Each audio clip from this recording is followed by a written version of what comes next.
America has a problem that is turning into a global issue at large. Companies, universities, and elected officials are still treating this situation as if it is business as usual. They are still not recognizing the moment that we are in and the actions that need to be taken in order to fix what has been broken. Companies like Google, Walmart, and Target jumped into the fray early to please the God King, taking away their DEIA programs just to please him.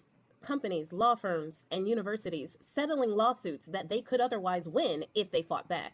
Like YouTube, who just settled a $24 million lawsuit. Paramount, who just settled a $16 million lawsuit after being sued for a 60 Minutes interview. And guess who just did another 60 Minutes interview? Bone Spurs.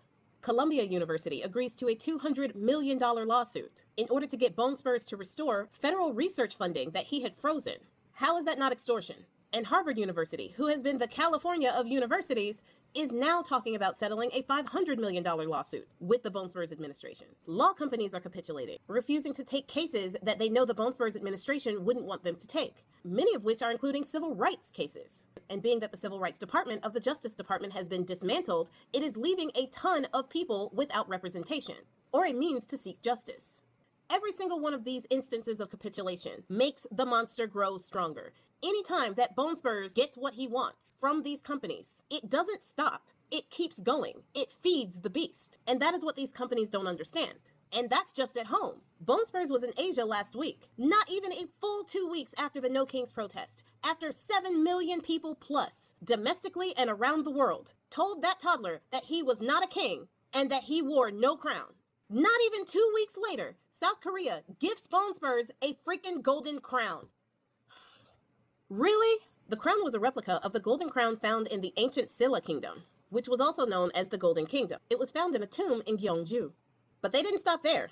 They gave Bone Spurs South Korea's highest honor, a golden medal and collar awarded in recognition of his role as peacemaker on the Korean peninsula.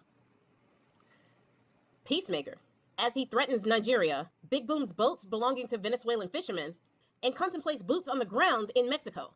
And we're not even going to discuss his silence on the fact that the peace deal over there in that region is completely shattered, and he is completely silent about it, even though he is supposed to be the head of the Board of Peace over there. Peace my ass.